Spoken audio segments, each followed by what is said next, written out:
The eviction notice was flapping in the wind like a surrender flag. Duct-taped to the front door of Unit 3B, it caught the eye of everyone walking past in the Albuquerque housing complex, daring Jack Morgan to tear it down. He didn't. He stood there staring at it like it might rewrite itself if he looked long enough. Final notice. 72 hours. No exceptions. Behind him, Ethan was sitting cross-legged on a milk crate trying to fix the broken zipper on his backpack with a paperclip. The boy's sneakers had holes so wide you could see the color of his socks.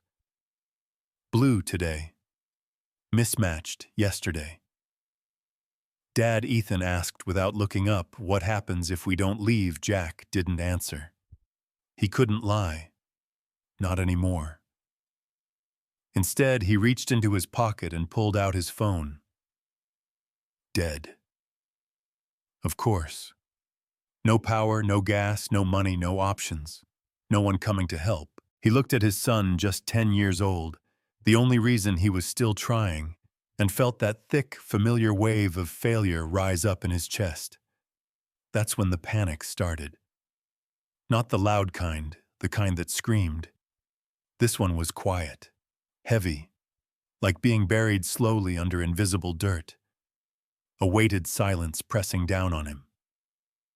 Jack turned, opened the door, and stepped back into their apartment, what was left of it. It smelled like boiled pasta and cold sweat. The overhead lights didn't work anymore. The fridge was empty, humming uselessly. Ethan's mattress was on the floor now, just 3 feet from Jack's. He sat down at the second-hand kitchen table, opened the laptop he kept alive using their neighbor's unlocked Wi-Fi and a cracked extension cord, and stared at the screen. One tab open, GovSurplusUSA.gov. Category Real Estate.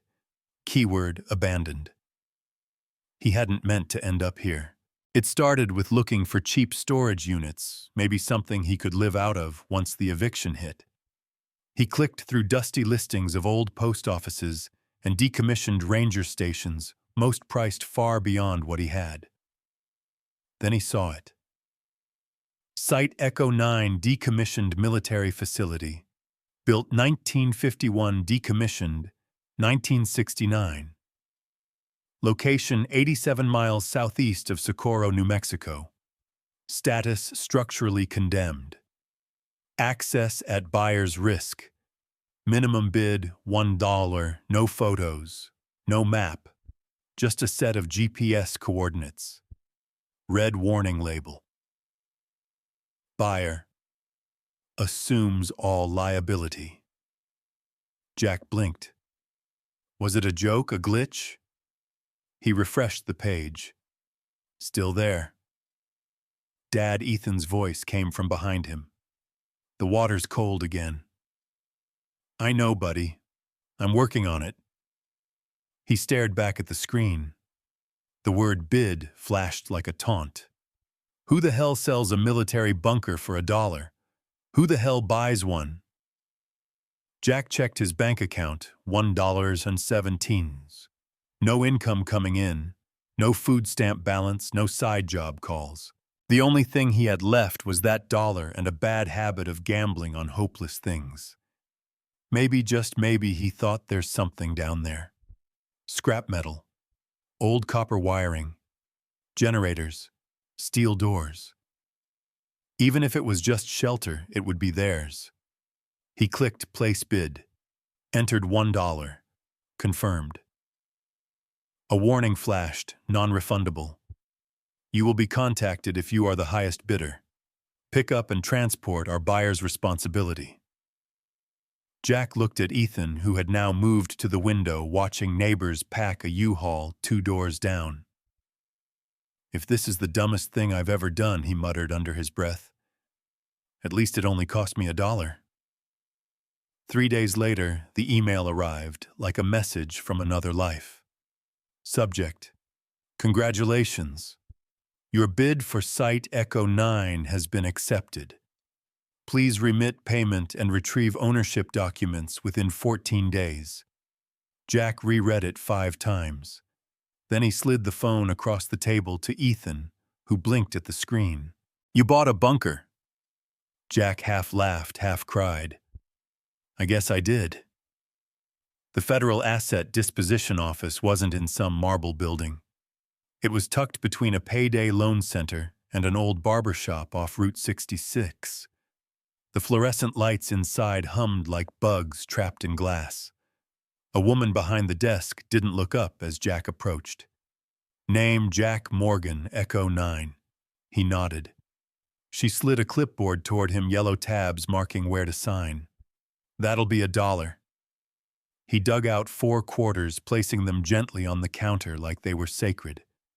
She stamped a few documents and handed him a manila envelope.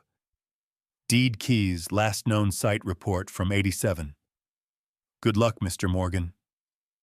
He walked out feeling like he'd just bought a curse. Ethan climbed into the passenger seat of their rusted-out pickup, chewing on sunflower seeds and staring at the envelope in his dad's hands. "What are we going to do with a bunker?" Jack stared out at the desert stretching before them. Dry. Hot. Silent. "I don't know," he said quietly. "But we've got 72 hours to find out." The drive out to Echo 9 is hot, silent, and endless. Jack follows the fading GPS signal deeper into no man's land. As the sun begins to fall behind the jagged mesas, Ethan spots something on the horizon. A sliver of gray concrete rising from the dust like a forgotten tombstone. They've arrived, and nothing will ever be the same. The road was less of a road now and more of a suggestion. The GPS had died 10 minutes ago, the signal vanishing into static just before Jack's phone shut off completely. The pickup rattled along the uneven dirt path, dust clouds billowing behind them. Dry creosote bushes scraped the undercarriage. Ethan held tight to the door handle, squinting through the windshield as the sun dipped low over the desert. "You sure this is it?" he asked, voice tight. Jack didn't answer. He gripped the steering wheel like it owed him something, knuckles white. In the back seat, the manila envelope sat beside a small backpack with 2 bottles of water, a flashlight, and a first aid kit, just in case. Another half-mile in, Ethan pointed suddenly. There. At first, Jack didn't see it. Then the light shifted and something gray emerged from the sand and scrubbed a slanted concrete slab, maybe 30 feet across, jutting from the earth like a forgotten monument. A warped chain-link fence surrounded it, sagging rusted with faded U.S. government property. No trespassing signs barely clinging to the metal. Jack killed the engine. The silence was absolute. Even the wind seemed to hold its breath. They stepped out. The air was dry enough to scrape the inside of their noses. Jack led Ethan around the fence line, pushing open a section where the metal had collapsed inward. A patch of tire tracks led directly up to a massive steel door, embedded into the ground, at a 30-degree angle flanked by vents and what looked like half a periscope. "This can't be it," Ethan whispered. "It looks like a damn fallout shelter." Jack approached the door. A thick circular wheel sat in the center, flanked by rusting hydraulic hinges. The door itself was at least 10 feet tall, 8 feet wide, and pitted from decades of sun, sand, and silence. But the padlock. It was new, oversized, shiny, and the key fit perfectly. Click. Jack's stomach flipped. He looked at Ethan. "You ready? No?" Ethan muttered. "But I'm not waiting in the truck either." Jack grabbed the wheel handle and turned. Metal groaned, long, unused bolts shifted. The sound was deafening in the quiet. Then, a hiss. Air. Cold. Musty, but not foul. The door cracked open, pushed outward by a slow-moving pneumatic system that still had juice. Dust rose from the ground. Ethan took a step back. Dad, that doesn't smell abandoned. Jack flicked on the flashlight. No, it doesn't. The beam caught metal stairs descending into darkness. Concrete walls stretched down clean, almost too clean. Exposed pipes and wiring lined the ceiling, neatly zip-tied like someone had maintained it recently. As they descended, the air temperature dropped, from scorching desert heat to something oddly refreshing. At the bottom of the stairs, a long corridor unfolded. Dim emergency lights, ancient but still functional, lined the baseboards, blinking faintly every 10 feet. Doors lined both sides.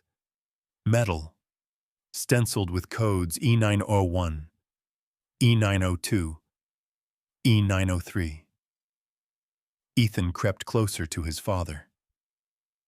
"It's not just buried," he murmured. "It's been sealed shut like a secret someone hoped would never be found." Jack nodded, then tried the first door. Locked. The second the same. But the third slightly ajar.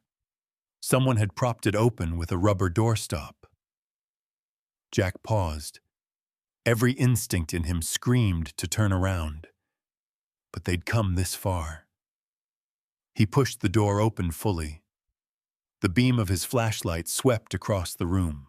Rows upon rows of metal shelving units, each stacked with sealed crates, cans, boxes. A layer of dust coated everything, but it was organized, precise. "Holy crap," Ethan breathed. "Is that food?" Jack walked toward a shelf. He grabbed a can. Green beans. Stamped March 1968. He opened a box labeled Medical, Field Supply. Inside, gauze, morphine, IV kits, antibiotics still sealed in vacuum packs.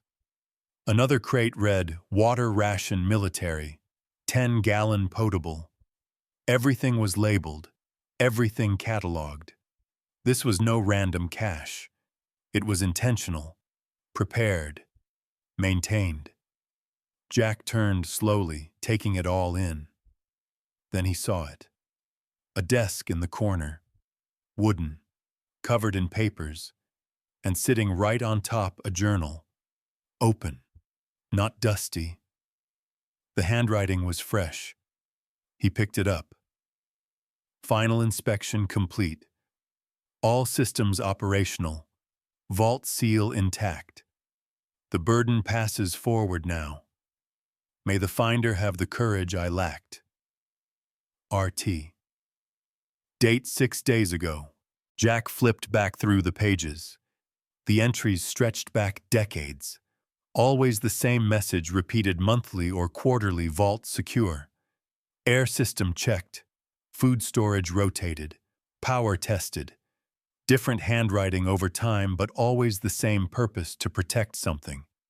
And someone had done it. Until last week. Dad Ethan called from across the room. "There's another door back here."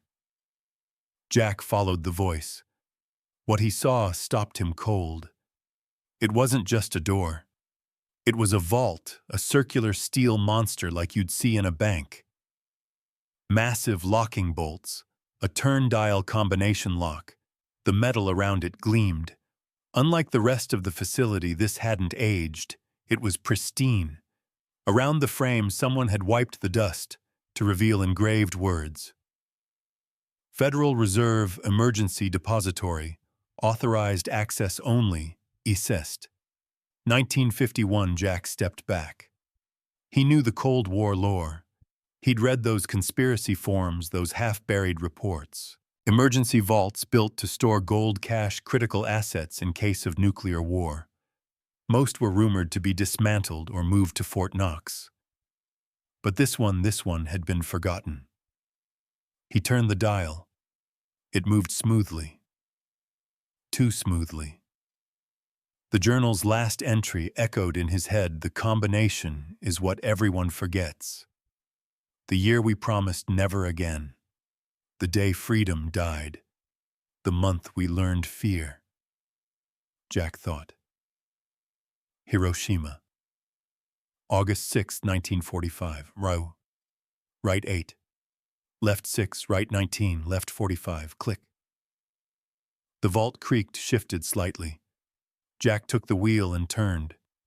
The door unlocked. Even with just the narrow flashlight beam, they could see what was inside. Gold. Bars of it. Stacked. Shelved. Gleaming through decades of darkness. Each one stamped U.S. Federal Reserve and etched with serial numbers. Ethan took a shaky breath. Dad. Is that real? Jack didn't answer. He couldn't. He was staring at the inventory sheet bolted to the wall. 847 gold bars, each 400 troy ounces. Initial value, $29,645,000. Updated handwritten current value, $420 million. He felt the floor shift beneath his feet, not physically, but reality itself. And then he heard it. Footsteps. Above. They weren't alone. And whoever was coming down that stairwell, they weren't coming to share. Jack killed the flashlight. The vault snapped into blackness so complete it swallowed sound with it. He yanked Ethan behind a steel shelving unit, his breath loud in his own ears. The hum of old machinery filled the silence, barely there background noise like the heartbeat of something that had been sleeping too long. Then a click. A boot on metal. Echoes above them on the stairwell. Dad, Ethan whispered, trembling against his side. Who is that? Jack didn't know. He didn't want to find out. Whoever they weren't government agents coming for a routine inspection. Not at 10 o'clock at night. Not in the middle of the desert. Not without announcing themselves. He pressed a finger to his lips, signaling Ethan to stay quiet. Another set of footsteps. He counted 3, maybe 4. Voices low, male, urgent. Professional. Military, number 2 casual. Jack scanned the space in the dark, trying to remember the layout. There was only one way in down those stairs, and unless this place had another hidden exit which the journal hadn't mentioned, they were trapped 50 feet underground. They had to think. Move. He remembered something: the supply room. A second door off to the side labeled emergency exit. It might lead somewhere. It might not. But staying in the vault was suicide. Jack leaned toward Ethan and whispered, "When I say go, you follow me. We move fast, no noise. Don't stop." Ethan nodded, wide-eyed lips pressed tight. Then the voices came closer. "I'm telling you, Martinez saw the listing 3 days ago. Said it had to be this place, Echo 9. Another voice grunted, "After 15 years of chasing rumors, I'll believe it when I see gold." Gold. They knew. Jack's pulse surged. These weren't tourists. These were hunters. He and Ethan hadn't been the only ones watching those surplus auctions. But they had been the only ones dumb or desperate enough to bid. And now they were in someone else's crosshairs. "If they came for the gold," Jack whispered under his breath, "they're already too late. I've seen it. That changes everything." He felt Ethan nod beside him. Footsteps in the hallway now. One of the men testing doors. Locked. All of them. Then a voice. "That one's open." Jack didn't wait. Now. They ran. Through the vault. Past the shelving. Into the supply room. Jack slammed the door behind them and shoved a crate of water rations against it. It wouldn't hold for long, but it might buy a few seconds. The emergency exit was to the right, just like he remembered. Jack yanked it open. Dust and cold air rushed past them. The tunnel beyond sloped upward, rough-hewn from rock maybe 5 feet wide. Strip lights along the floor flickered dimly, powered by an ancient backup system that somehow still lived. "Go," he shouted. They ran. Boots slammed into the vault room behind them. Voices yelled, "She's in there! Move!" But Jack and Ethan were already halfway up the tunnel. The lights pulsed like a dying heartbeat, guiding them through the narrow vein of escape. Behind them, alarms blared to life, some kind of automated lockdown triggered by the security override Jack had unknowingly activated when he turned that ancient wheel. He heard metal doors grinding shut, one after another, sealing the facility floor by floor. The tunnel felt endless.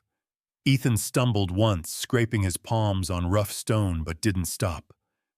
Jack pulled him up and kept going. Then daylight. A jagged slit in the rock opened ahead, camouflaged, hidden from above. Jack shoved through first, pushing aside a rusted cover made to look like part of the landscape. They spilled out into the sun, coughing, blinking. From their new vantage point about 60 yards away, Jack could see the main entrance and the men spilling out of it just before the last security door sealed shut behind them. 3 of them, all armed, all staring at the closed bunker like they'd just lost a fortune. One of them turned and spotted Jack and Ethan standing in the open. "There. That's them." Jack grabbed Ethan's arm and yanked him toward the rocks. But something caught his eye. A tarp partially buried behind an outcrop. He tore it off beneath an old military jeep, battered but intact. A key in the ignition. A note scribbled on a tag. "For Site Guardian, use only." He didn't hesitate. The engine coughed, groaned, then roared to life. The men were running now back toward their own vehicles, 2 matte black SUVs. Jack slammed the gas. The Jeep shot forward, bouncing over the rocky desert terrain like a mechanical bull. Sand and grit whipped past them. In the mirror, he saw the SUVs accelerating, closing the gap. "Where are we going?" Ethan shouted over the wind. Jack's mind raced. The nearest paved road was at least 10 miles west. They'd never make it. Unless... The sheriff's office, Jack barked. Or a gas station. Somewhere with people, cameras, phones. He glanced at the dash.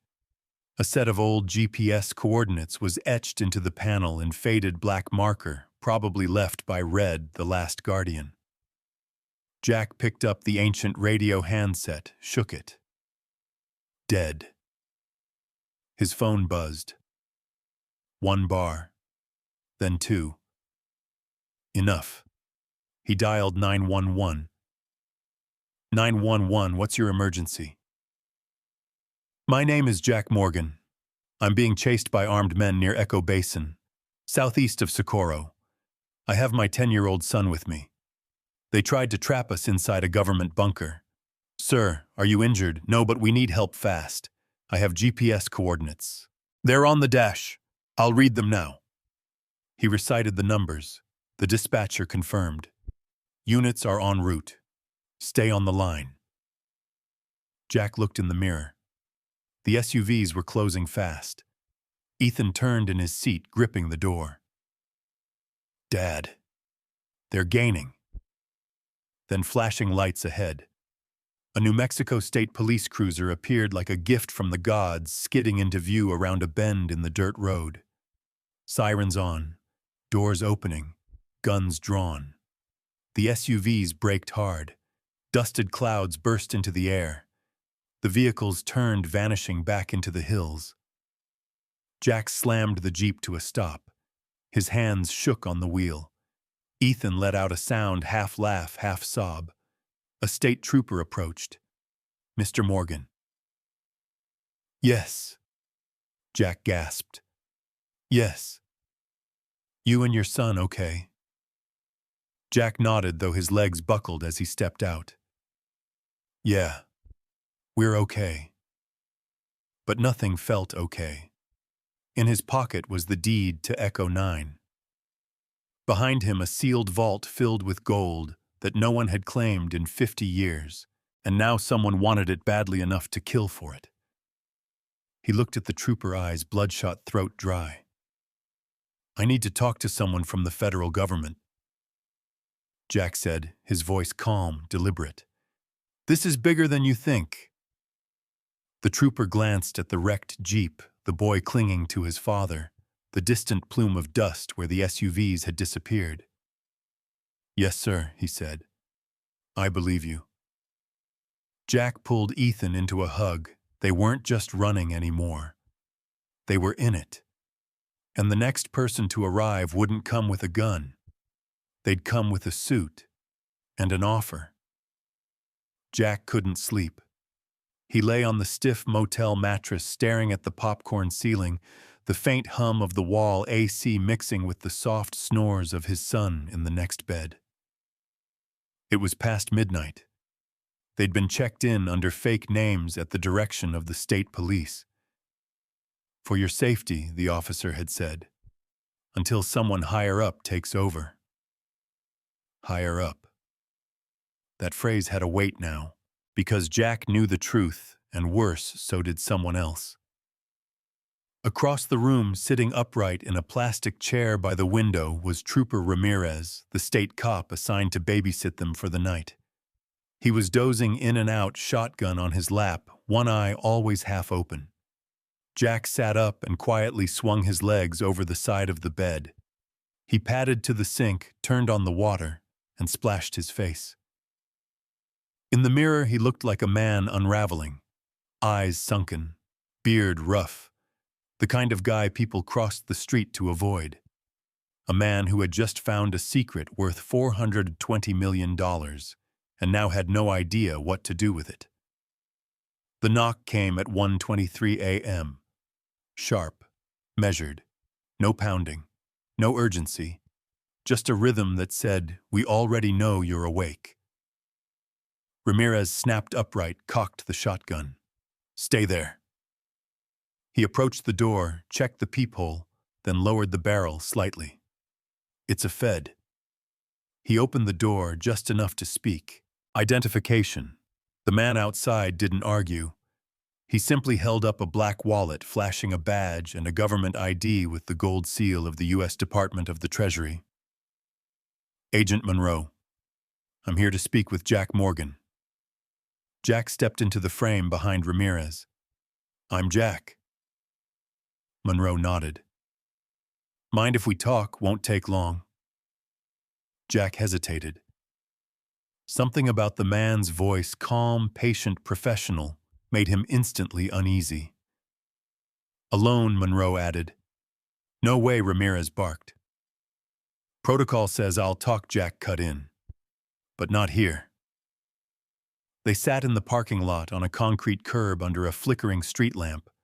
Monroe wore a sleek charcoal suit that somehow hadn't attracted a speck of desert dust. His shoes were polished, his hair perfectly parted. He carried himself like a man who never lost. He didn't offer Jack a smoke or a drink or even a business card, just folded his hands in his lap and got straight to it. Site Echo 9 was never supposed to come back on the grid. You understand that Mr. Morgan? Jack stared straight ahead. "I won the auction. I have the deed." Monroe nodded. "That's what makes this tricky. Technically, yes, you purchased federal property through a legal channel. Technically, the site was supposed to be empty. Technically, someone screwed up." Jack turned. "So what happens now?"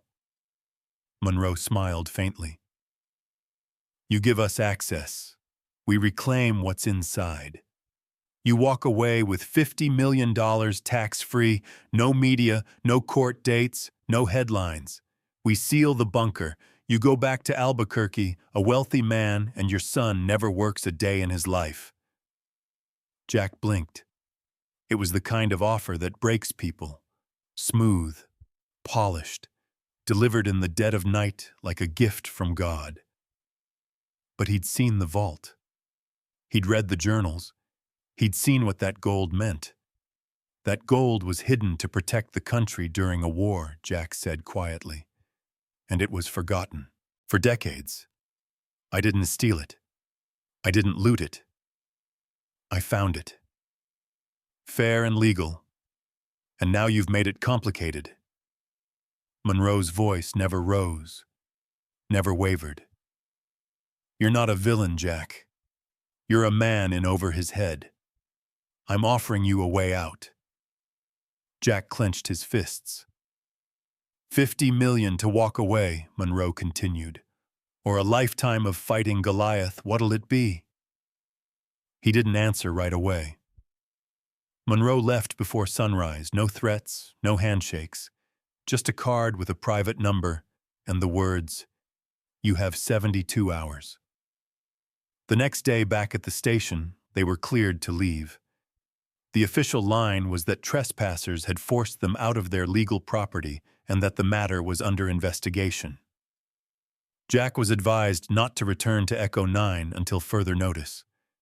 Then I guess we need a place to lay low, Jack muttered, stuffing the deed into his bag.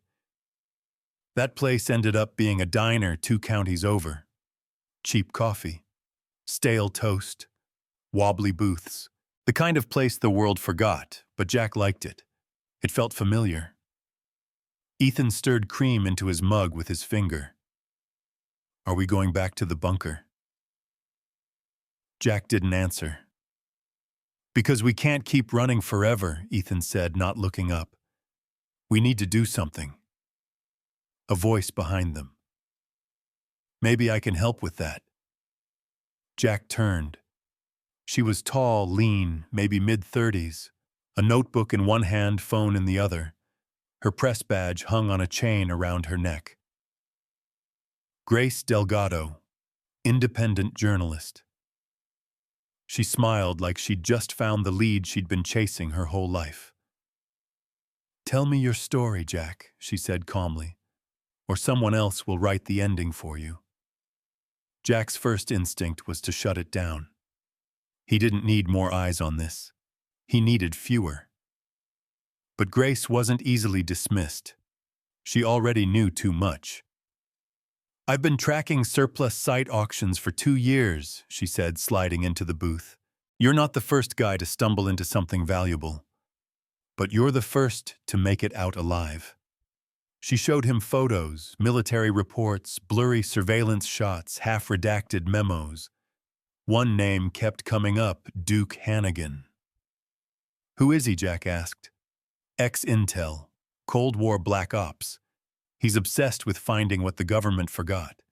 Sites like Echo 9, weapons, gold, data caches, whatever's left behind.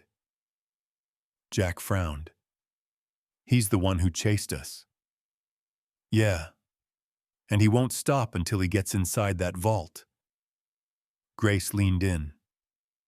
Look, Jack, I'm not here to screw you over. I'm here to help you survive this, because you just kicked over a hornet's nest full of secrets, money, and very powerful people. And that gold, it's not just shiny metal to them. It's leverage. It's history. That night, Grace took them to a safe house, an old camper behind a mechanic's shop, owned by a cousin of hers in Las Cruces. The Wi-Fi barely worked, but the walls were solid, the doors locked, and for the first time in days, Ethan slept through the night. Jack sat with Grace at the tiny table lit by a single hanging bulb. So what now? He asked.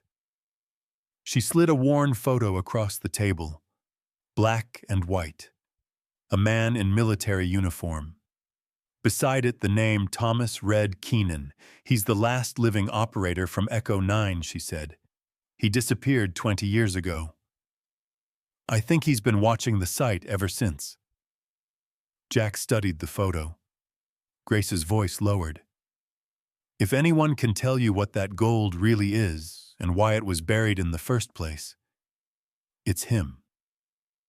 Jack wasn't convinced Grace Delgado wasn't leading him straight into another trap, but sitting around waiting for someone like Monroe to make the next move felt worse. He glanced across the diner table, where Grace had laid out her findings, grainy surveillance photos, yellowed service records, hand-drawn maps of the desert. Ethan sat beside him, half listening, while chewing through a grilled cheese sandwich, like it was the first real food he'd had in days. Grace pointed at a red circle on the map just west of Cloudcroft, nestled in the Lincoln National Forest. Thomas Red Keenan, she said. Last known location off-grid in a trailer somewhere near Salado Canyon. No phone, no internet. Pays in cash. The guy's a living Cold War ghost. Jack raised an eyebrow. And you just know where he is? Grace sipped her coffee, expression unreadable. Let's just say he owes me one. He once gave me a lead on a CIA shell company laundering money through an orphanage in Paraguay. I figure this makes us even. Ethan leaned over the map. Why would a guy like that just disappear? Grace looked the kid in the eyes, no sugarcoating, because he was told to forget. And he didn't. They left at dawn, Jack behind the wheel of Grace's beat-up Subaru Outback, its suspension creaking under the weight of their paranoia. The drive was long, winding through dense pines and narrow switchbacks until they reached an unmarked gravel road that vanished behind a cluster of boulders. Grace guided them by memory. No signs, no signals, no sounds beyond tires crunching over stone and the distant caw of crows. Finally, she pointed. There. The trailer looked like it had been dropped there in the 70s and never moved. Rust crept along its frame like ivy. A radio antenna stuck up at a crooked angle. But smoke rose from the chimney, and the porch had fresh firewood stacked neatly. Someone was home. Jack parked and opened the door, slowly scanning the tree line. Stay here, he told Ethan. Grace stepped out beside him. He won't shoot unless you lie. So, don't.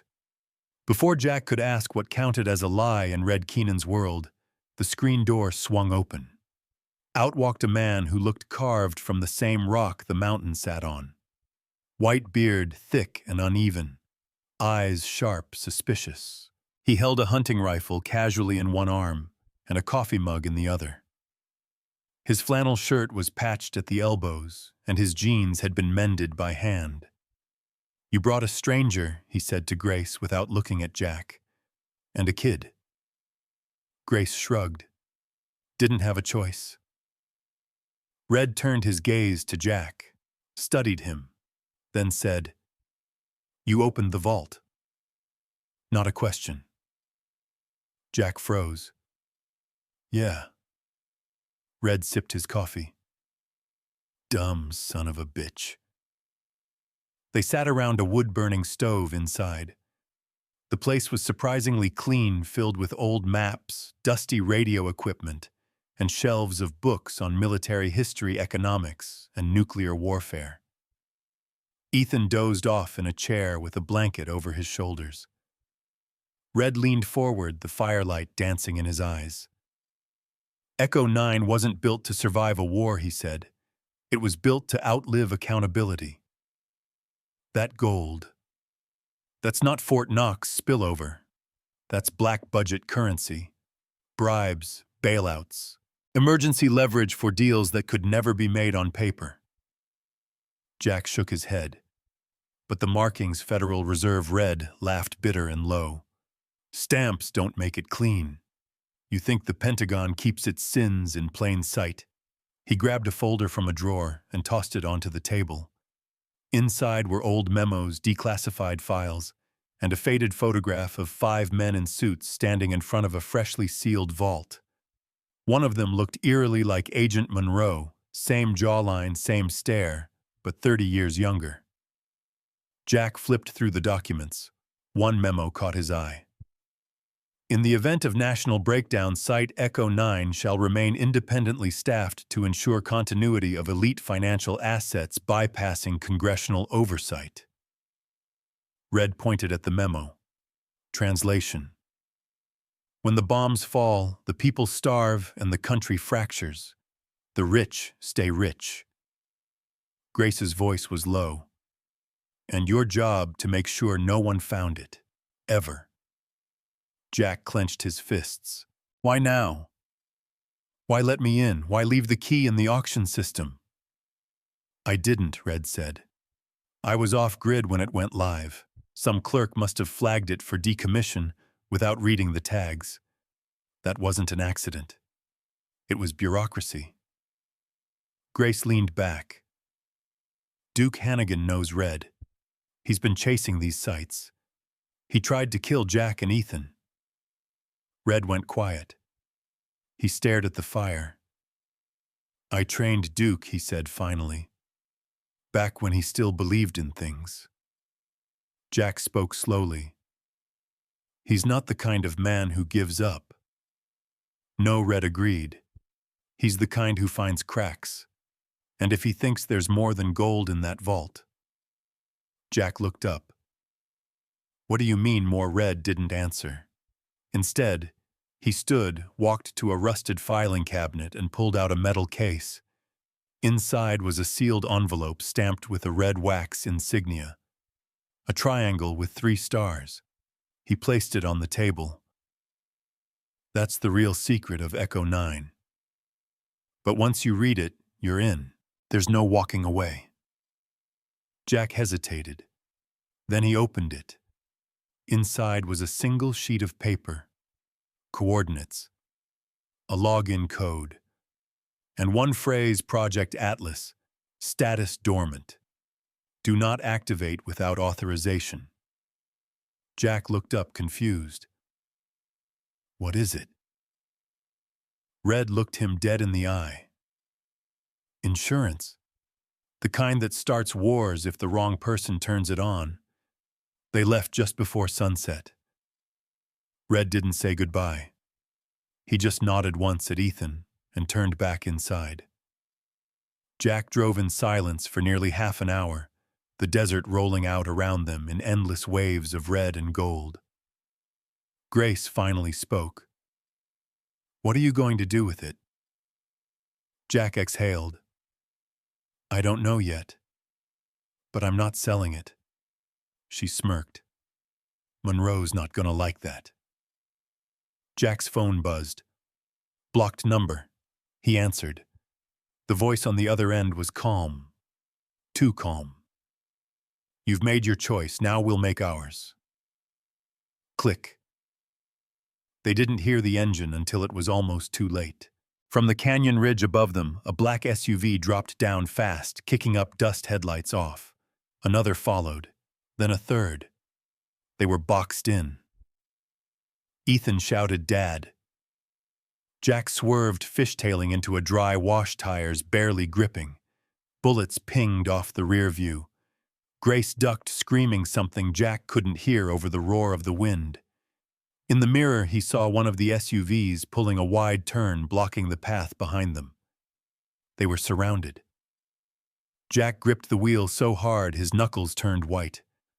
Dust exploded around the Subaru as he slammed into a ditch and yanked the steering hard left. They barely missed a jagged boulder. Grace was cursing, pressing Ethan's head down between the seats as the sound of gunfire cracked through the canyon. Behind them, black SUVs tore down the ridge like a pack of wolves. One of them fishtailed into the wash just behind them, trying to keep pace, bumper nearly kissing the rear fender. We're not going to outrun them, Grace shouted. I know! Another burst of gunfire shattered the back window. Jack ducked instinctively, glass raining down on the seats. Ethan screamed, Dad, what do we do? Jack's eyes scanned the terrain. They were deep in the high desert now, surrounded by rocky hills and narrow ridges. No road, no cell service, no chance. Unless there's a creek bed, Jack muttered almost to himself. Runs through the canyon, deep-cut, narrow walls. If I can get us in there. Grace looked at him like he was insane. We'll bottom out. Jack didn't blink. Better totaled than dead. He turned hard into the dry gully. The car slammed down shocks, howling in protest. The undercarriage scraped loud enough to set his teeth on edge, but they were in. The walls of the canyon closed around them, cutting the horizon out of view. Above them, the SUVs circled like vultures, engines revving. They were trying to box them in again, herd them into a dead end. Jack spotted a split ahead. Left curved upward toward an open plain. Right tunneled deeper into the canyon, barely wide enough for the car. He chose right. The walls pressed tighter. Shadows swallowed the Subaru. Loose rock crumbled above them with every echo of an engine. "Are you sure about this?" Grace shouted. "No," Jack said. "But I trust the terrain more than I trust bullets." They barreled forward. The air grew cooler, the light dimmer. The roof rack scraped stone overhead. Finally, they reached a narrow outcropping, barely enough room to pull the car behind. Jack threw it in park. Out. Now. Grace grabbed her bag. Ethan clung to Jack's arm. "What about the car? They'll find it either way. We're not dying in it." They scrambled up the side of the canyon wall, following a path of sun-bleached stone until they reached a ledge high enough to see the trail behind them. From there, they watched the lead SUV pull into the canyon. It stopped when it saw the empty vehicle. Men poured out, 3 of them dressed in tactical gear, radios crackling. Ethan whispered, "Are they military?" Jack shook his head. "Private. Mercs, maybe. Hannigan's crew." Grace pulled out a small camera and zoomed in. "Hold on." She snapped a photo. Jack leaned over to look. One of the men, partially masked, had a distinct tattoo visible on his neck, a stylized serpent coiled around a dagger. "Seen that before?" Grace asked. Jack nodded slowly. "Yeah. On the guy who chased us out of Echo 9. Below them, the men began sweeping the area, guns raised methodical. They were getting closer. Grace whispered, "If they see us, they won't," Jack said, but his voice lacked conviction. Ethan's breathing had gone shallow.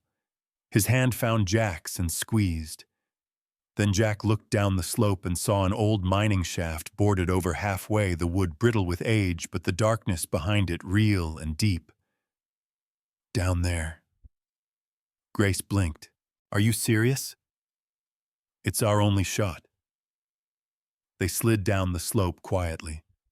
Jack kicked in the rotting boards and helped Ethan inside first, then Grace, then crawled in last, pulling the boards loosely back into place behind them. Inside it was pitch black.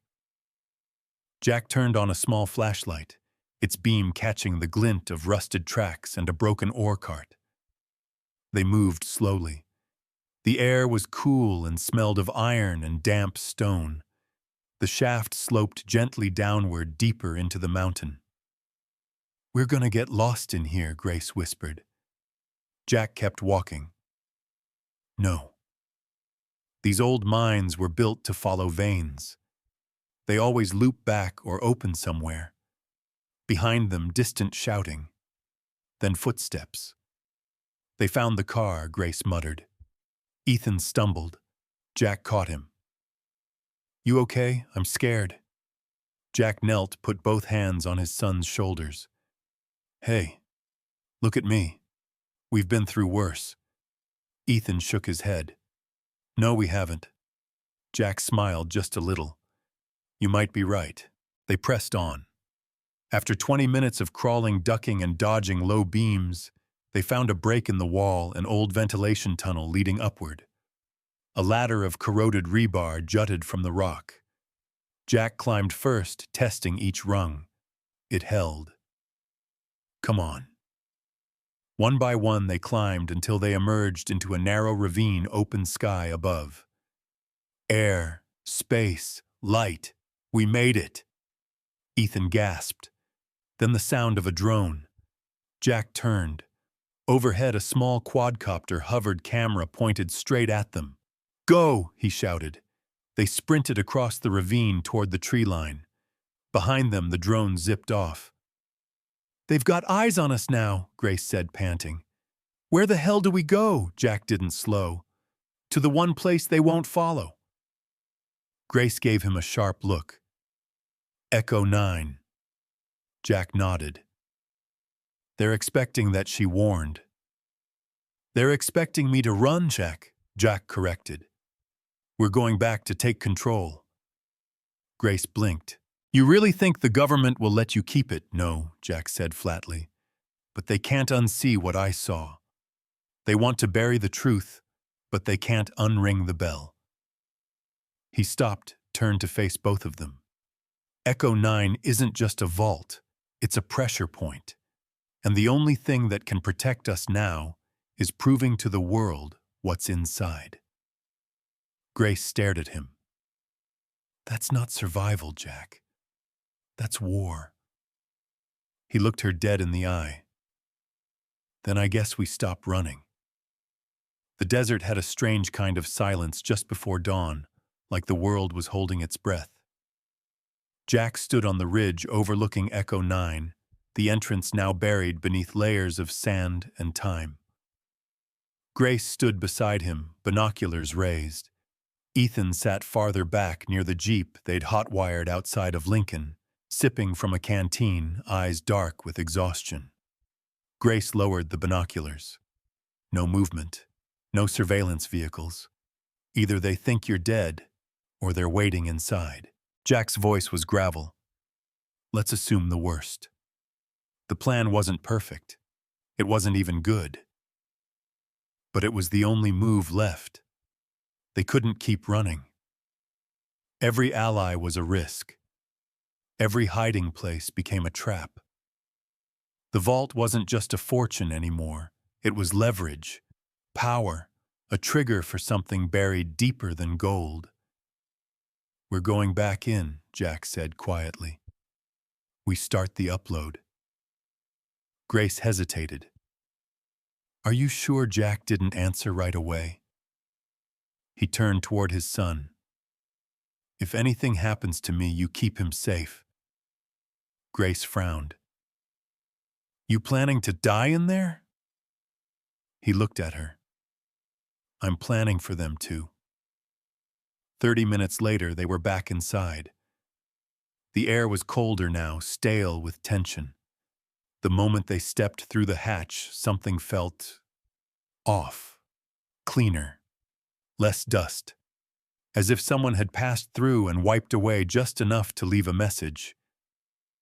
We still own this place. They moved in silence, flashlights sweeping the corridor. When they reached the vault door, Jack paused.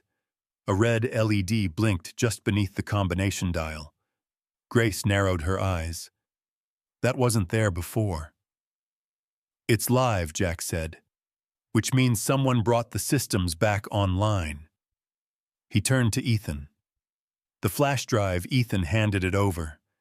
The small silver device looked unremarkable, but on it was Project Atlas, the dormant protocol Red had warned them about.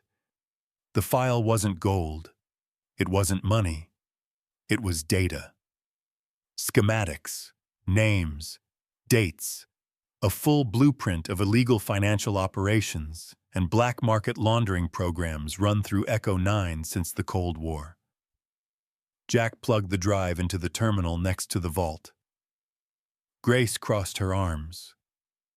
You really believe uploading this will protect you? No, Jack said, but it'll make me too valuable to kill. The screen lit up.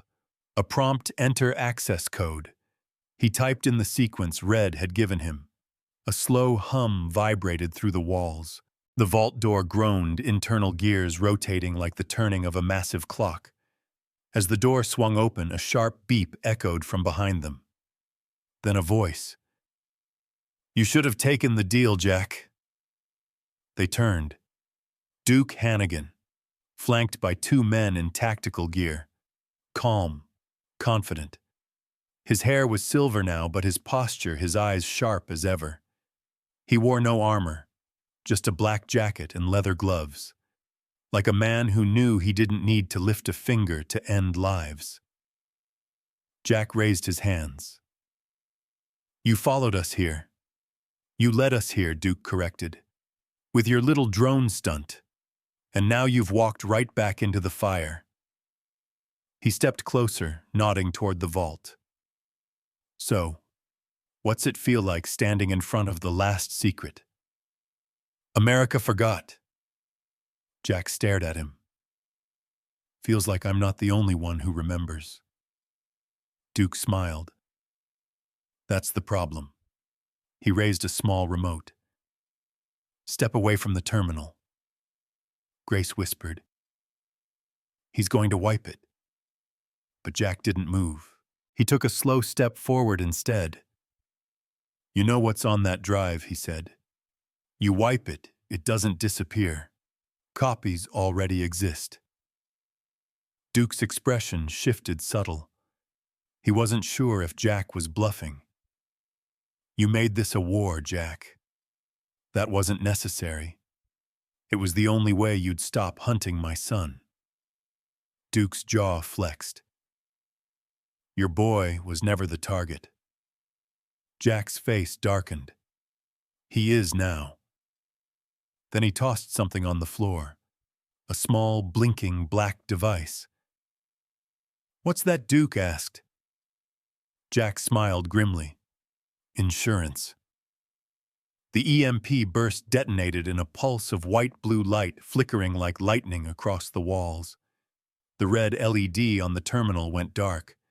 Duke's remote sparked and died in his hand. The hallway plunged into silence. You son of a... But Jack was already moving. He tackled Duke into the wall as Grace drew her sidearm and fired twice. One of the guards dropped. The other ducked, returning fire. Bullets tore through the steel walls, echoing like thunder inside a tomb. Ethan screamed, huddled behind a crate. Jack landed hard, grappling with Duke, trading fists and elbows. Despite his age, Duke was fast-trained. But Jack fought like a man with nothing left to lose. A blow to the ribs, a punch to the jaw, then a knife. Duke drew it from his belt fast as lightning. Jack barely caught his wrist. They struggled, blade trembling between them. I was one of the architects, Duke snarled. You think you can just expose everything? You think this ends with you? Jack's breath was ragged. No, I think it ends with you. He twisted hard. The knife dropped. Jack punched him once more, hard enough to knock Duke to the floor unconscious. He turned. Grace had neutralized the last guard. She limped over, face pale. We have to move. Jack nodded. Get Ethan. I'll finish the upload manually. But the powers, I know how to reroute it. Red showed me. Grace grabbed Ethan and disappeared into the vault's side hallway. Jack turned back to the terminal. Smoke still drifted from the circuitry, but the emergency bypass was intact. He flipped the switch. The screen blinked back to life, flickering, unstable but operational. Upload initiated. Secure node, SatLink Alpha. Estimated time, 3 minutes. That's all. He stayed by the console, watching the bar crawl forward. Outside, more footsteps echoed. Reinforcements. Maybe Monroe. Maybe worse.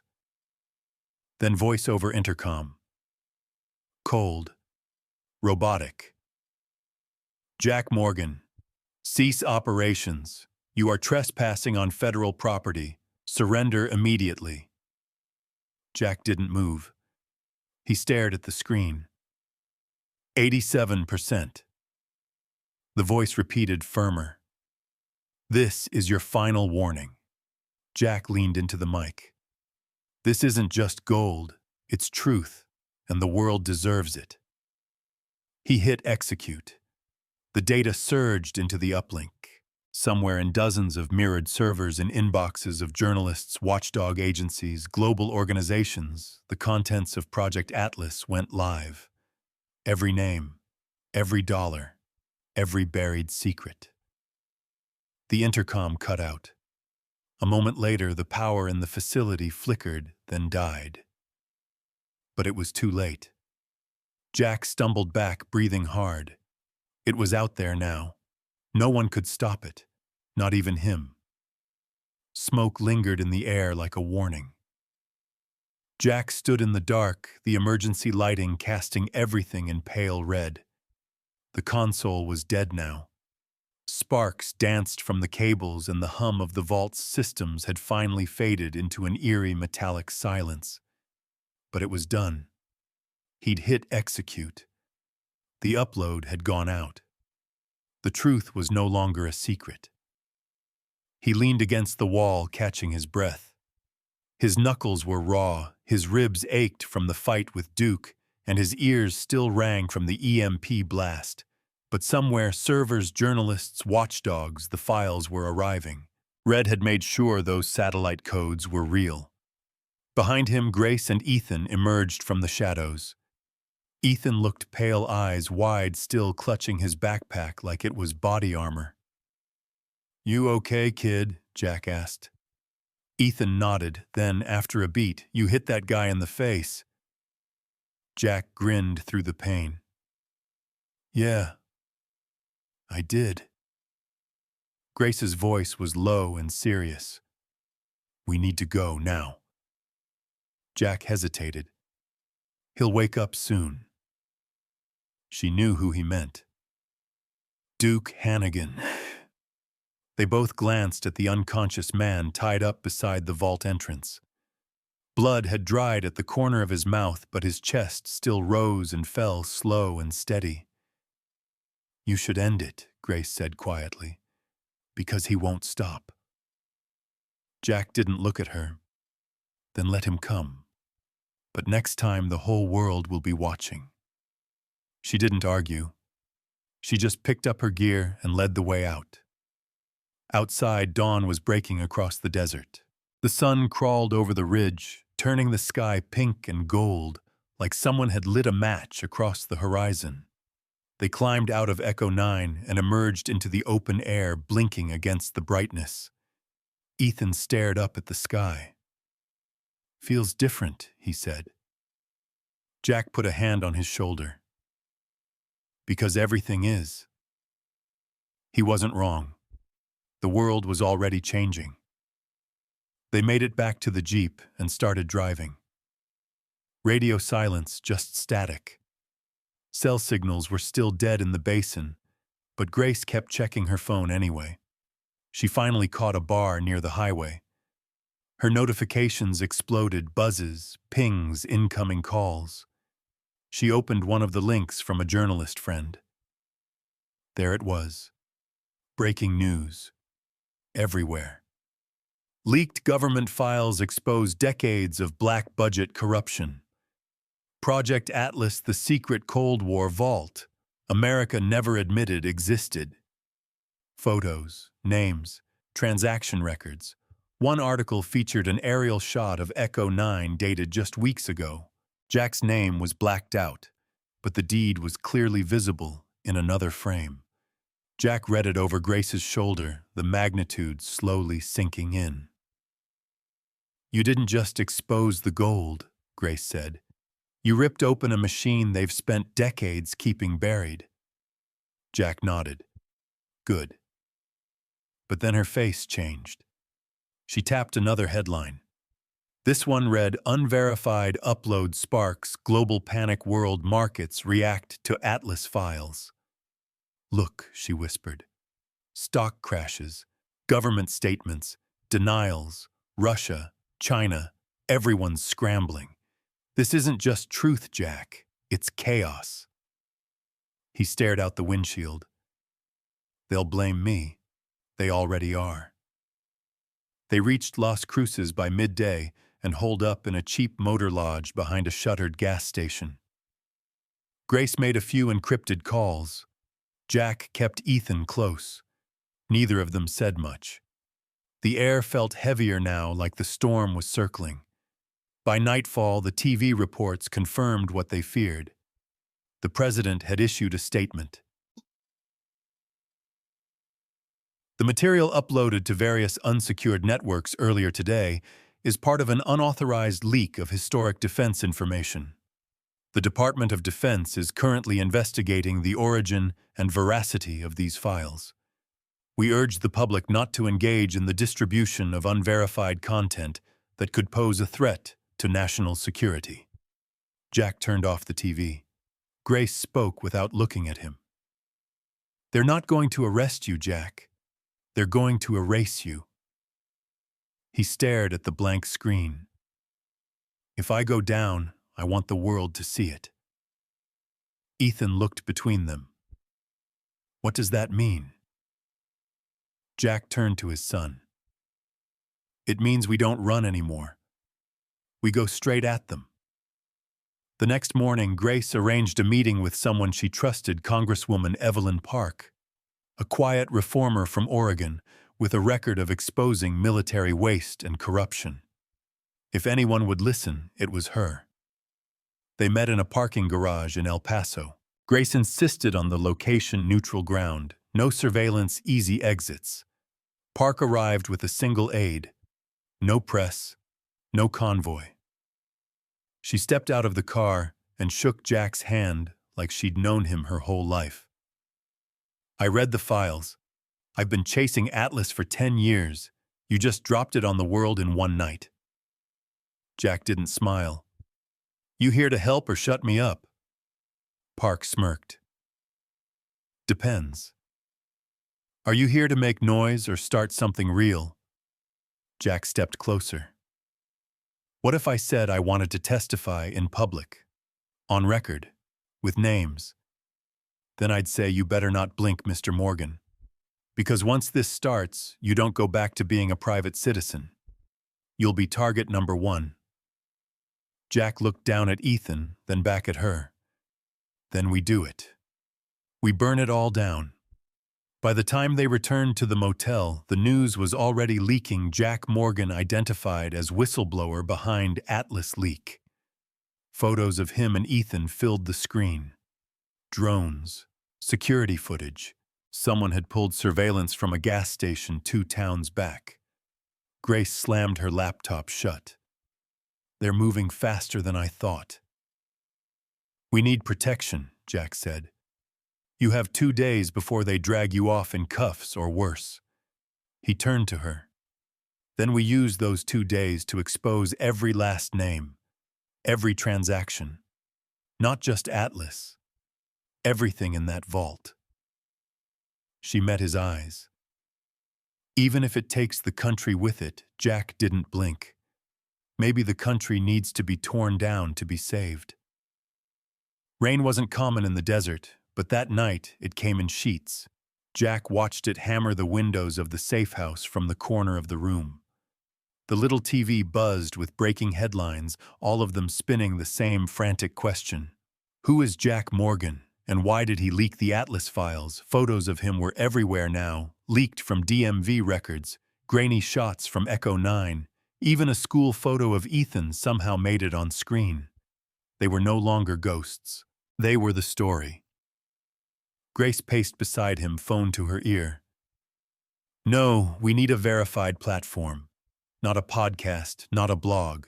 Love, uncut. Testimony documents, whistleblower protection, real exposure. You get that for us, or we take it viral ourselves. She hung up, furious. They want to control it, gatekeep it, water it down. Jack shook his head. We're past that. If they get to it first, it'll be noise. Deniable. Forgotten. He stood, ran a hand through his soaked hair. He hadn't slept in 30 hours. Ethan was curled up on the couch under 2 blankets, dead asleep, but twitching every time thunder rolled outside. Jack stared at the storm. There's no coming back from this, he said. Grace leaned against the wall beside him. Nope, Good Jack said. Let's push it over the edge. They worked through the night. Jack dug back through Red's files, old analog records and fragments of corrupted hard drives they'd pulled from Echo 9's side chamber. Grace helped him filter what was usable, what was verifiable, what could be tied to names still walking the halls of power. They built a timeline: covert funds shifted during the Gulf War, falsified aid money in Central America, illicit transfers during the 2008 financial crash. All of it run through secret reserves stored in bunkers like Echo 9, and now it was public. But what they had left to release wasn't just corruption, it was collusion. Grace held up a file folder marked Operation Nightglass. "This is the one," she said. Jack opened it. Inside, a list of offshore shell companies used by politicians from both sides of the aisle, linked directly to gold held in secret reserves like the one Jack found. Some of the names were still in office. One of them had a direct connection to the White House. Jack's voice was low. "We're not just exposing money anymore. We're pulling the skin off everything." Grace nodded slowly. "You said it last night. Maybe the country needs to be torn down to be saved." Jack looked over at his son, still asleep on the couch. "Yeah," he said, "but I didn't think I'd be the one holding the match." By sunrise, the leaks began again. Grace sent files to international outlets: Al Jazeera, Reuters, BBC, even journalists in Iceland and New Zealand, each with staggered release times, mirrored servers, and live feeds to prevent takedown. The world didn't blink this time. It reacted. Markets fell. Public outrage erupted. Protesters filled government plazas across major cities, demanding investigations, resignations, accountability. Jack watched it unfold like a dream, but he knew what came next: the strike back. An hour later, a black SUV rolled up outside the safe house. Grace went for her gun. Jack grabbed Ethan, but the door opened slowly, and Congresswoman Park stepped inside. She wore no suit this time, just jeans, a raincoat, and eyes that looked 10 years older than the last time they saw her. "I've got 24 hours, she said. "After that, I'll be politically dead, maybe literally. So we move fast." Jack stepped forward. "What are you offering?" "An emergency hearing. Live broadcast. You tell your story under oath. I bring in people I trust. Real time. No edits. You get one shot. And Ethan. You testify, he walks. You vanish. We give you new identities, new lives. You'll never be Jack Morgan again." Jack looked at his son. "I'm not running." Park's voice was quiet. "Then make it count." That night they were flown in under the radar to a secure site outside D.C., an old Cold War facility turned private broadcast center originally built to transmit national messages in the event of nuclear war. Now it would send something else. Grace helped Jack prep. She reviewed the files, marked the most damning pieces, rehearsed timelines, names, events. But Jack wasn't reading from a script. He was telling his life. Ethan sat just off stage with a handler. His eyes were red, but he gave Jack a nod. "You got this," he said. Jack crouched to eye level. "I didn't do this to be famous. I know. I did it because the truth matters more than safety." Ethan took his father's hand. "Then don't be safe. Be right." The camera light turned red. Jack sat alone on stage beneath a single overhead light. Congresswoman Park stood beside the moderator, flanked by 3 independent panelists, each cleared by whistleblower protection laws. The moderator leaned in. "Mr. Morgan, do you understand that you are here voluntarily and that your testimony will be broadcast live and unedited to the public?" Jack nodded. "I do." "Then let's begin." Jack took a breath, and he began to tell everything. He told them about the auction, about the bunker, about the vault filled with gold that wasn't supposed to exist. He described Duke Hannigan, Agent Monroe, Red Keenan, every name, every threat, every cover-up. He spoke for 2 hours. The footage of the vault was played. Photos of documents, transaction trails, the audio from Grace's interviews. Every piece laid bare. By the time he finished, the room was dead silent. Then Park spoke. There are people who will call you a traitor. Others who will say you destabilized the country. Jack looked at the camera. I didn't tear the system down. I revealed it. What people do with the truth is up to them. The broadcast went viral in seconds. Over 60 million people watched it live. Tens of millions more streamed it within hours. It couldn't be scrubbed.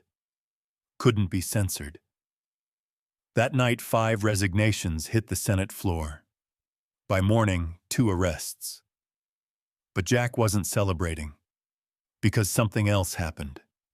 A firebomb hit the safe house they'd used in Las Cruces, the one they left 2 days earlier.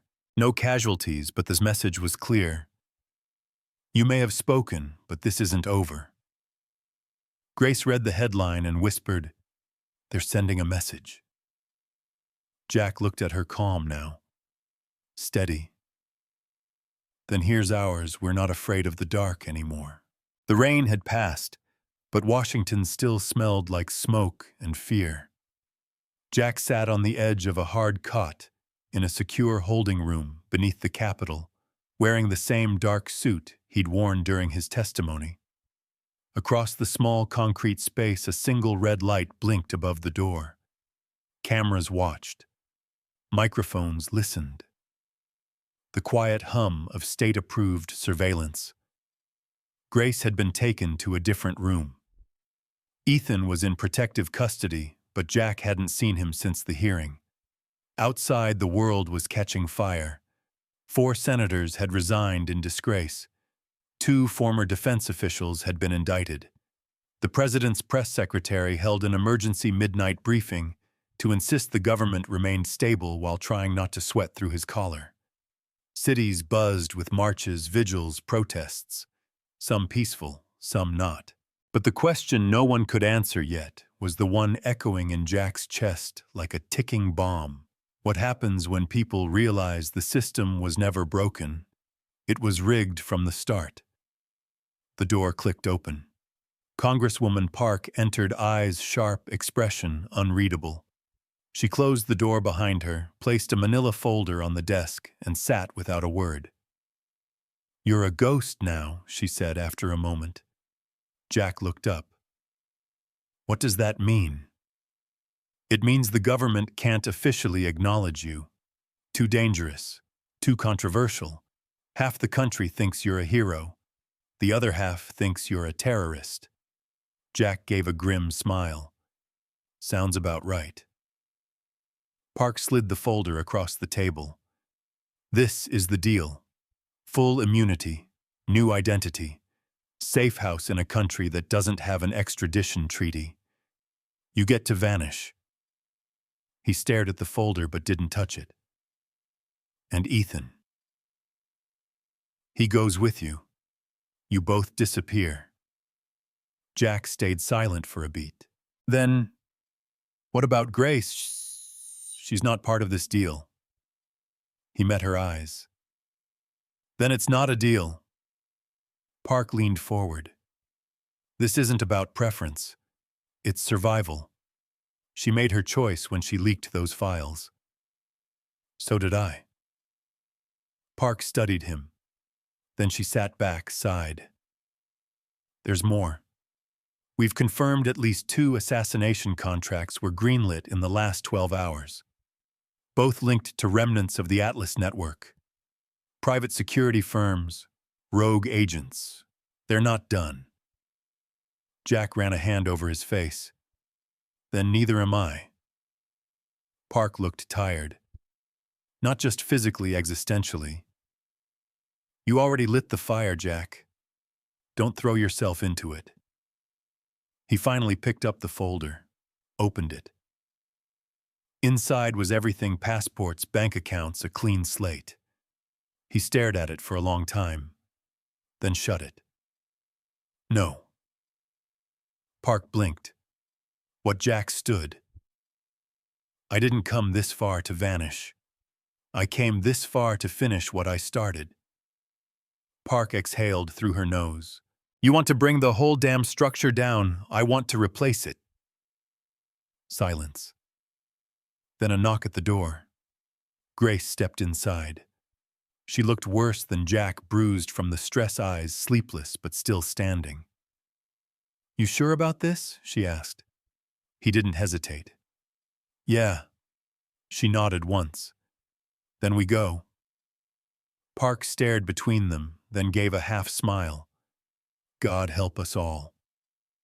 They left the Capitol through a private tunnel old hidden used once for nuclear evacuation drills in the 60s. It emerged beneath an empty parking garage 4 blocks away. A black SUV waited for them. Driver silent engine running. Inside, Ethan sat in the back seat. He didn't speak, just stared out the window as the car pulled away. The city blurred past them, sirens in the distance. Helicopters overhead, boarded up storefronts glowing beneath emergency lights. This doesn't look like justice, Ethan said finally. Jack turned. Justice doesn't come clean, son. It comes bloody and late. They reached a second location, a safe house buried under a shuttered civil defense museum in Baltimore. Inside, a command center had been set up.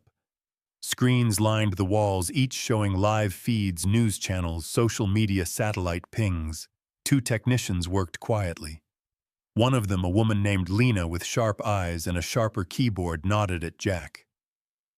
We've located the last site. Grace stepped forward.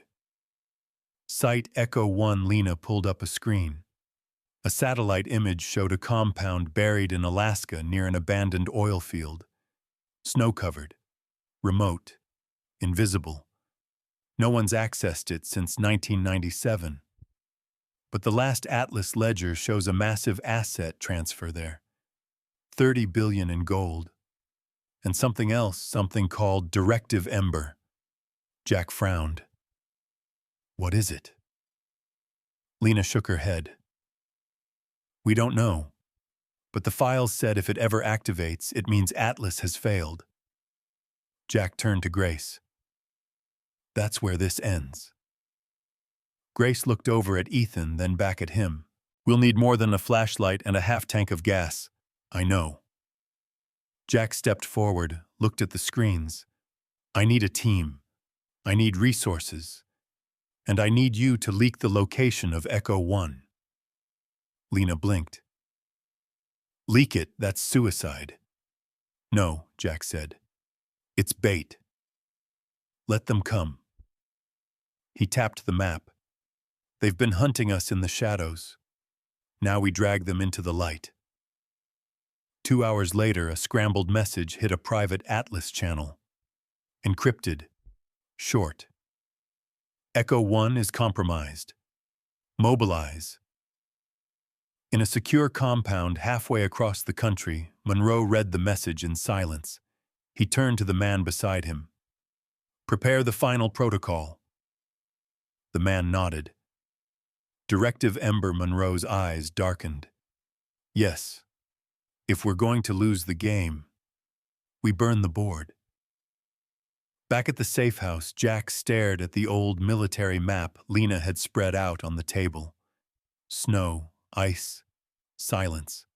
A forgotten graveyard for the last secrets of a broken empire.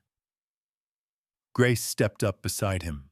You think there's more gold? Jack shook his head. I think there's something worse. Ethan joined them, eyes alert. Then we stop it, right? Jack turned to him. No. We expose it. And then we let the people decide what comes next. The Alaskan air felt like a blade. Jack stepped off the chopper first, boots crunching into the snow-packed ground as wind howled across the barren tundra. The cold hit him like a punch, sharp, instant total. Behind him, Grace followed with Ethan bundled in military-grade thermal gear, his eyes wide behind a frost-fogged visor. They were standing at the edge of Echo 1, a facility so far removed from civilization, It might as well have been on the moon. Before them stood a half-buried structure of reinforced concrete and steel. What looked like an abandoned oil derrick disguised the access point, a square steel platform over a cargo lift. Ice had crusted over everything. No visible power. No lights. Lena's voice crackled through Jack's earpiece. Satellite confirms no activity on the exterior, but I'm reading residual heat from below. There's power down there. Just enough to keep something alive. Jack looked at Grace. We're not alone. She nodded, hand on her weapon. They stepped onto the lift. Jack pressed the manual override and the ancient mechanism groaned to life. Chains rattled, metal strained. Slowly they sank into the ice. The shaft was narrow and steep. 50 feet, then 100. The temperature didn't rise, but the darkness changed, less natural, more artificial. When they hit bottom, the doors opened with a hiss. And there it was. Echo 1. The last of the Atlas vaults. Not just a gold repository. This was something else entirely. It looked like a fusion of military bunker and data center. Rows of tall servers lined one side. On the other, reinforced doors marked with hazard warnings, radiation symbols, biohazard emblems. One door was marked Ember, Grace whispered. What the hell is this place? Jack stepped forward. His voice was low. This isn't just where they hid the money. It's where they planned the reset. They moved carefully, sweeping their lights through the facility. There were no signs of human presence. No guards, no staff. Just a cold hum of machines still alive long after their creators had gone. Then Ethan stopped. Dad. Look. He pointed to a glass chamber beyond a locked gate. Inside, beneath floodlights, were crates of gold, stacked pristine. But beside them sat something else, a missile. Not aimed, not armed, but unmistakable. Jack read the stenciled letters along the casing, ASM-42, Contingency Package, Directive Ember. He turned to Grace. This wasn't about hiding wealth. It was about having leverage. Insurance. If the system ever turned against the people pulling the strings, they'd burn it all down. Grace's voice was quiet. You were right. This was never about power. It was about control. Jack walked to the nearest console. Powered down, but there was still a low pulse beneath the surface, something waiting. He activated the manual systems. Screens flickered to life. Old, grainy, but functional. Lena patched in through their satellite uplink. I'm seeing you now. Patch the feed through, let the world see it. Jack nodded. He reached for a USB encoder and plugged in the uplink drive. Going live in 3, 2. The screen above the console changed. A live feed broadcast to every news channel willing to listen. Jack looked into the lens. This is Jack Morgan. If you're watching this, you've already seen the truth about Atlas.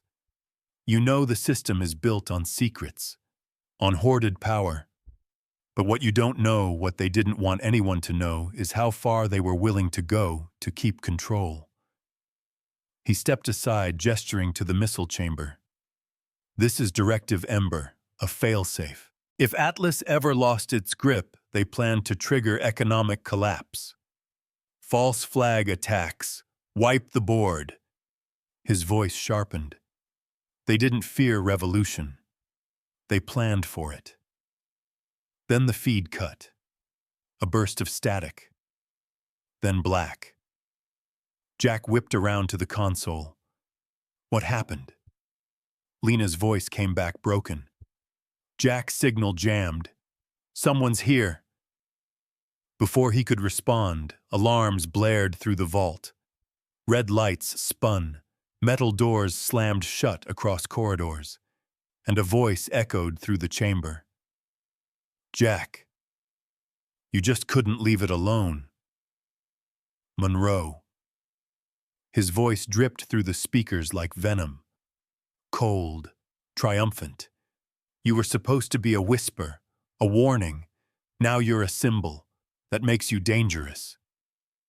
Jack turned, scanning the shadows. "Where are you?"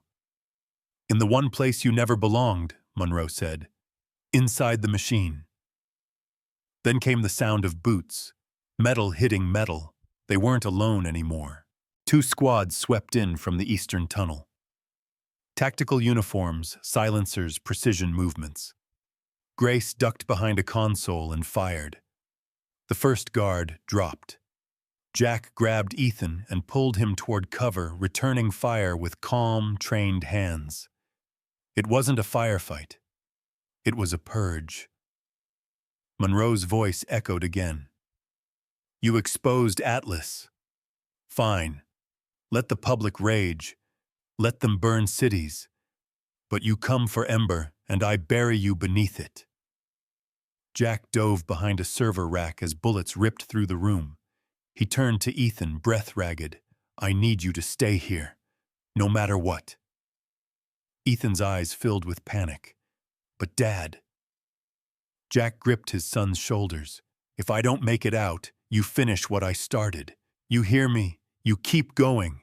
Because truth doesn't survive by hiding. It survives by fighting." He handed Ethan the uplink drive. "Guard this with your life." Then he stood, turned toward Grace, and gave her a nod. She knew what it meant. They pushed forward side by side through the gunfire, moving toward the Ember control chamber. If they could reach the core, they could trigger a final upload. One last broadcast compressed unstoppable. The world had to know. Not just about the gold, not just about the corruption, but about the doomsday device waiting beneath their feet. Because this wasn't just a vault. It was a weapon. And it was ready to launch. The countdown had begun. Jack and Grace sprinted through the narrow steel corridor, ducking under bursts of gunfire slipping through shadows. The control chamber for Directive Ember loomed ahead, its door sealed tight with a biometric scanner that still pulsed green. Someone had used it recently. Behind them, the firefight in the server room escalated. Monroe's men pushed deeper into Echo 1, methodically clearing every corridor. They weren't there to secure anything. They were there to erase everyone. Jack pressed his hand to the scanner. It blinked once, then slid open. The room beyond was unlike the rest of the bunker. Sleek, sterile. White walls lined with embedded lights. In the center stood a single console glowing with lines of cascading code. Above it, a massive screen displayed the directive's parameters: active, standby mode. Secure code required to initiate. Grace followed him in panting from the sprint. "We can't just shut it down. If they get control again." "We don't shut it down," Jack said. "We expose it." He slammed the uplink drive into the port. The screen flickered. "Upload protocol ready." "I thought the signal was jammed," Grace said. Jack grinned, bruised and bloodied. They jammed the uplink. Not the emergency relay. This room was designed to survive a first strike. It has its own satellite link always on. They stood in silence for a beat, watching the progress bar fill. "Once this goes out," Grace said, "there's no undoing it." Jack's eyes stayed fixed on the screen. "Good." Behind them, the door hissed open. Monroe entered, gun raised. His face was calm. Too calm. "You always had a weakness for drama, Jack." Jack didn't flinch. "And you always had a weakness for power." Monroe's aim didn't waver. You think the world wants truth, they want comfort, certainty, something to believe in even if it's a lie. Then they'll have to learn, Jack said. Too late. Monroe pulled the trigger, but Grace had already moved. She threw her shoulder into Jack, knocking him aside just as the shot rang out. It tore through her arm, sent her sprawling. Jack rolled, came up firing. One bullet sent her mass. Monroe staggered, then fell to his knees. "You'll break the world," he gasped. Jack stepped closer. "No. We'll rebuild it." He pulled the drive from the port and inserted it into the secondary terminal on the missile's control board. The final screen popped up, Directive Ember Manual Override, yes, no. He hovered over it. This wasn't a choice about blowing anything up. It was a choice about revealing everything the world had refused to see. "Do it," Grace whispered behind him, holding her bleeding arm. Jack pressed yes. The missile's warhead unlocked, not to launch, but to reveal. Panels peeled back. Inside wasn't just a weapon. It was data, a digital kill switch. Every global economic manipulation atlas ever designed. Every contingency plan. Every leader tied to it. And now it was going out. The feed surged. The relay blazed red. Lena's voice crackled through his earpiece. "Jack, it's working. It's hitting every live channel, every country. They're all seeing it." He looked down at Monroe's lifeless body. Good. By the time they made it back to the lift, Echo 1 was crumbling behind them. Grace's arm was wrapped in cloth. Jack's side bled through his jacket. But they were alive, and Ethan was waiting at the surface with Lena and two others from their small makeshift resistance. The sun was rising through a curtain of snow clouds. Ethan ran to Jack, hugged him tight. "It's over," he said. Jack knelt, holding his son close. "No," he said. "It's starting." 2 days later, the world was different. Not fixed, not healed, but aware. The Atlas broadcast, as the media called it, reached over 4 billion people within 48 hours. Governments fell. Investigations launched. A global reckoning began. Some resisted, called it fake, an elaborate hoax. But too much evidence had been made public. Too many voices rose at once. Truth echoed in every corner of the world. For the first time in a generation, people didn't just question power, they demanded it answer. Jack, Grace, and Ethan didn't return to normal life. There was no normal left for them. But they didn't disappear either. They became something else. Symbols, not of rebellion, but of accountability. Grace went on to lead a transparency initiative, working with journalists and whistleblowers around the world. Ethan finished school under a new name, but his eyes never forgot what he'd seen. Jack, always in the shadows, remained one step ahead of those who still hunted him, but never stopped pushing the truth forward.